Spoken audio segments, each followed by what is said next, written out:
Ketua Tim Pengacara Teh Novi minta para netizen untuk tetap tenang.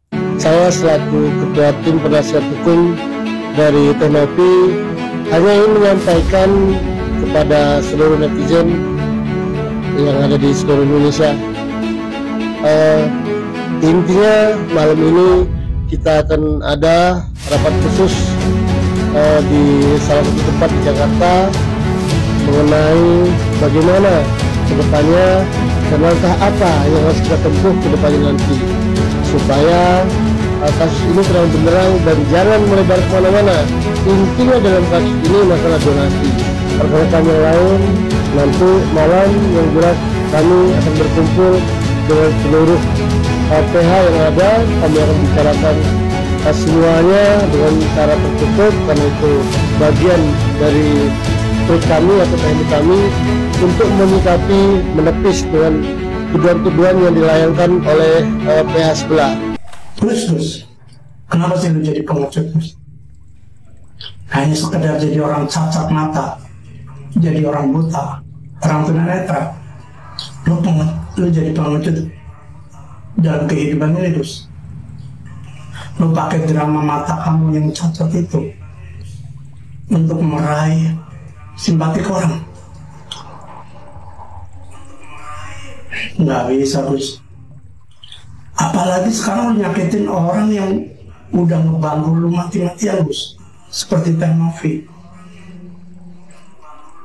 Lu gunain dana uang donasi yang seharusnya untuk pengobatan kamu untuk sesuatu yang nggak semestinya, Gus. Gus, yang namanya yayasan, Gus, itu ada aturannya, Gus. Nggak seenaknya kayak gitu. Gus, dengerin Gus. Saya tuh, Gus, dulu juga kayak kamu, Gus, bisa melihat. Akibat kecelakaan kerja, mata kiri saya pecah, mata kanan saya nggak bisa melihat. Artinya saya sama kamu sama-sama, Gus. Saya buta, kamu buta. Kalau orang Jawa bilang saya picek, kamu juga picek. Dalam bahasa internasionalnya, bukan internasional, nasionalnya, saya tunanetra, kamu tunanetra. Jadi kalau orang lain tuh komen tentang kamu, mungkin kamu bisa bilang, kalian nggak ngerasain apa yang aku rasain. Tapi aku lebih dulu ngerasain apa yang kamu rasain. Belum lagi si Agus. Agus masih ingat nggak? Hah? Agus sedih banget, Agus sedih banget di depan Nopi ya, kau teriak-teriak gitu ya Agus ya. Agus sedih banget, Agus sedih. Kak Nopi bantu Agus. Ingat nggak kata-kata kau itu apa Agus? Jangan kita kena cacat, orang benci sama kita. Jangan. Semakin kau kena musibah, harusnya kau semakin menjaga lidahmu. Semakin tak kau menjual fitnah. Semakin tak kau musuhin. Ingat itu Agus. Jangan teriak-teriak demi Allah apa segala macam.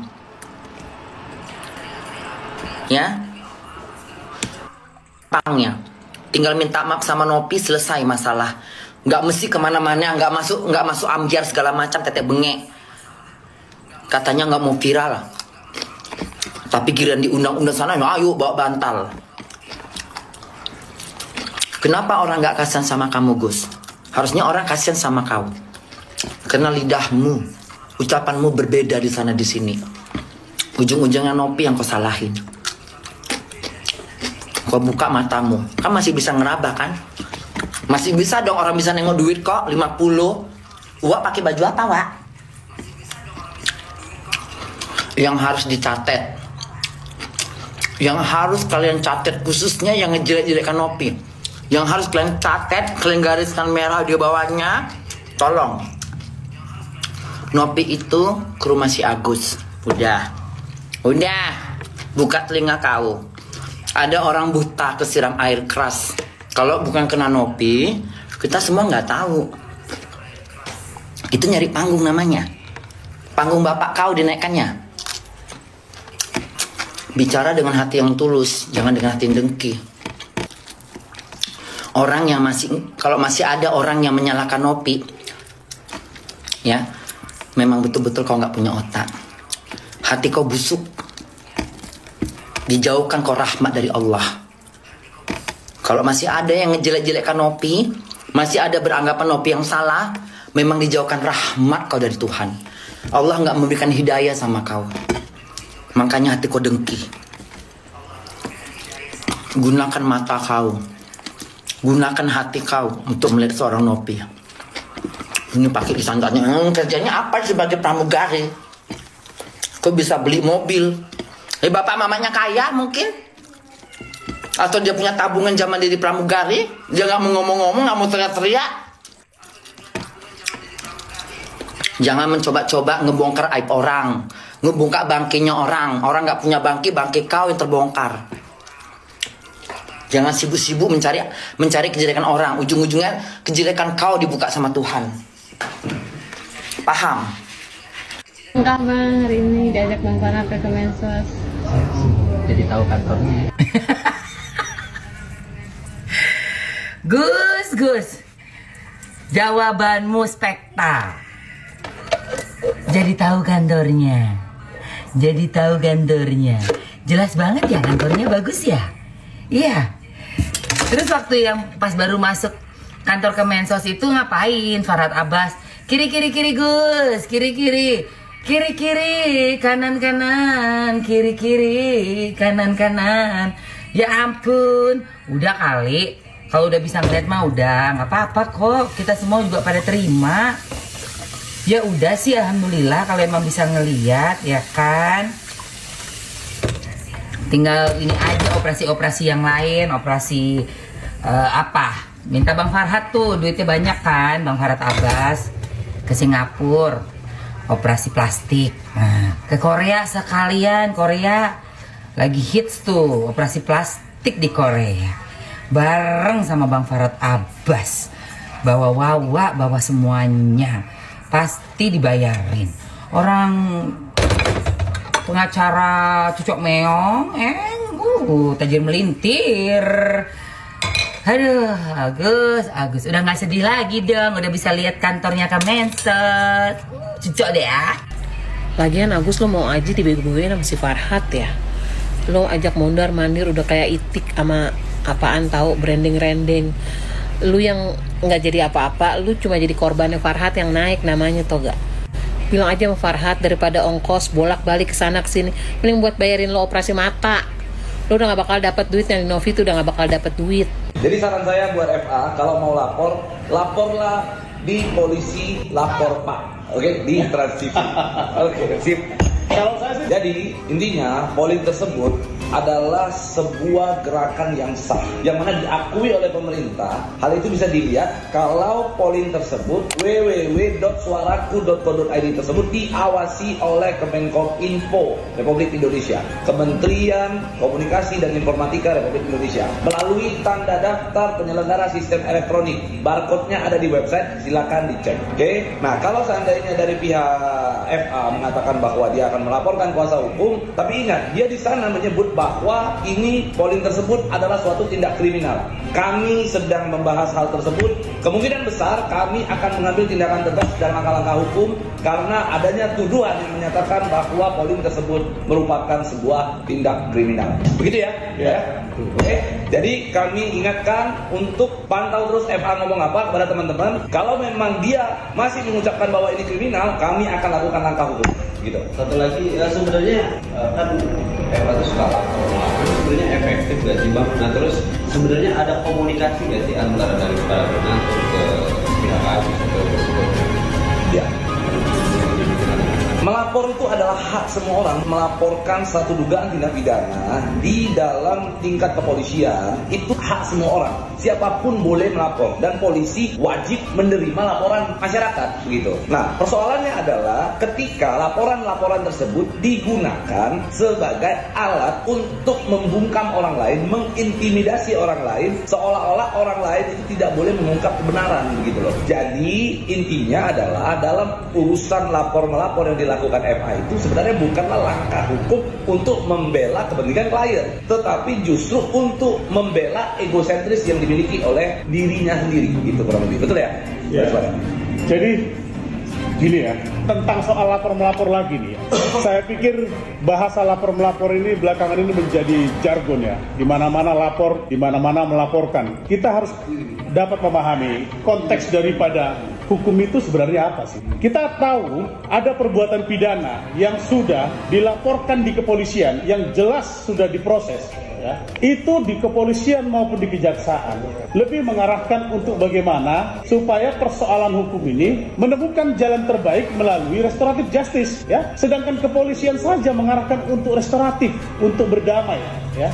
Sudah di kepolisian ini, di kejaksaan juga dibuka juga restoratif justice memungkinkan apabila para pihak itu bersepakat gitu ya. Artinya persoalan lapor-melapor, segitu banyaknya persoalan di kepolisian atas laporan-laporan masing-masing masyarakat atau siapapun itu membuatkan laporan. Kepolisian saja itu mengharapkan supaya berdamai. Lah kita ini kalau dikit-dikit mau melapor, kita ini mau duduk bersama nggak sih untuk menyelesaikan masalah ini? Ini kepentingan Agus loh yang mau kita selamatkan ya. Saya nggak tahu nih, besok nih kalau tertekan psikologisnya, terjadi hal-hal yang tidak diinginkan oleh karena tidak mampu dan depresi, siapa yang mau bertanggung jawab terhadap kondisi itu? Ini bukan persoalan siapa yang mau bertanggung jawab secara hukum, tapi secara moral, akibat daripada apa yang telah terjadi yang tidak bisa kita kendalikan dengan baik, menyebabkan ada orang yang akhirnya depresi.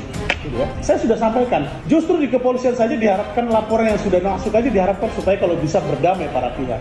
Lah ini kita masih mau melaporkan lagi. Ya sudahlah, kalau memang masih mau bisa memikirkan si Agus, kalau toh memang benar ya, mementingkan kepentingan pokok awalnya, ya sudah duduk bersama gimana caranya. Sudah diundang kemarin, ya nggak tahu berapa kali sudah diundang ya, di surat itu resmi, ya tidak datang. Alasannya apa dan segala macam. Ya oke lah, sah-sah saja. Tapi kan harus ada take and give lah. Kita sudah datang silaturahmi, ya hubungi saja, gitu loh.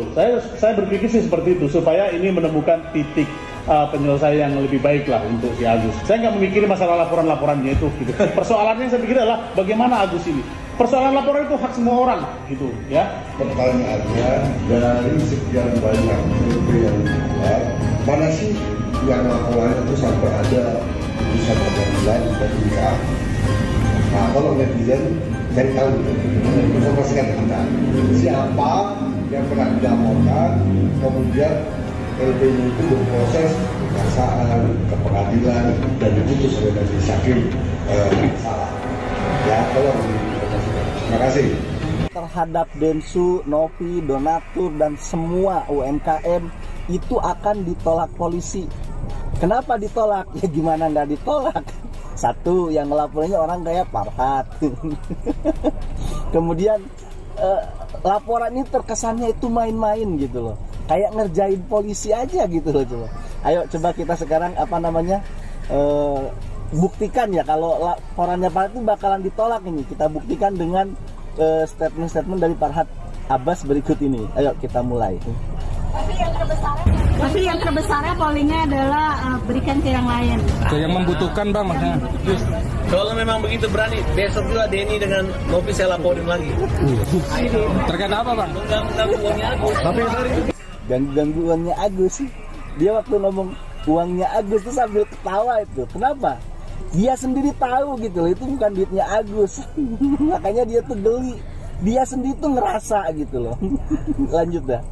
Sepeda itu resmi bang. Tapi itu polling resmi bang. Itu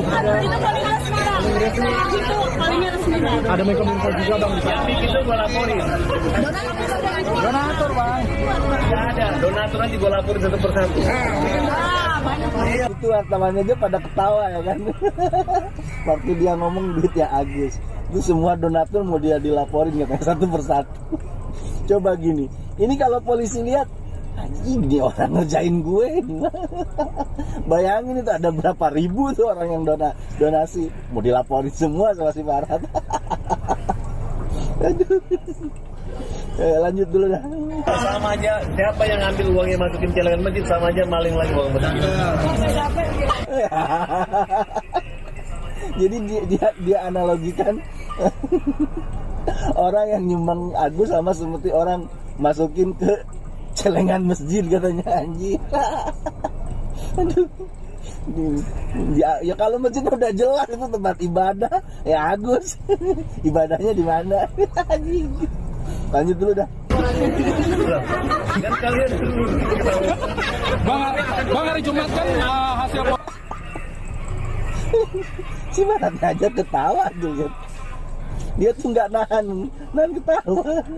Sebenarnya itu dalam hatinya, si Agus kocak banget lu, kalau lu nggak viral, nggak bakal gua belain juga lu. Kisruh uang donasi melalui Yayasan Teknovi ke Agus Salim kian panjang. Kali ini, lelaki yang buta karena air keras tersebut baru saja mendatangi Kementerian Sosial. Agus Salim didampingi Farhad Abbas mengadukan Pratiwi Novianti alias Teknovi ke Kemensos. Hasilnya, mereka baru mengetahui bahwa donasi yang dikumpulkan melalui Yayasan Peduli Kemanusiaan tersebut tidak memiliki izin. Pengacara Agus Salim ini menambahkan, setahu saya, dia ke Kemensos, ditegur dan karena tidak ada izin donasi. Bahkan lebih lanjut, setelah aduan ini, Yayasan Peduli Kemanusiaan yang dikelola Teknovi bakal diaudit pihak Kemensos. Selain mengadukan Teknovi, Farhad Abbas juga masih memperjuangkan donasi 1,5 miliar rupiah yang disebutnya adalah hak Agus Salim. Walaupun beberapa waktu lalu, Agus Salim sudah dalam proses menjalani pengobatan melalui Kocek Krisnamurti.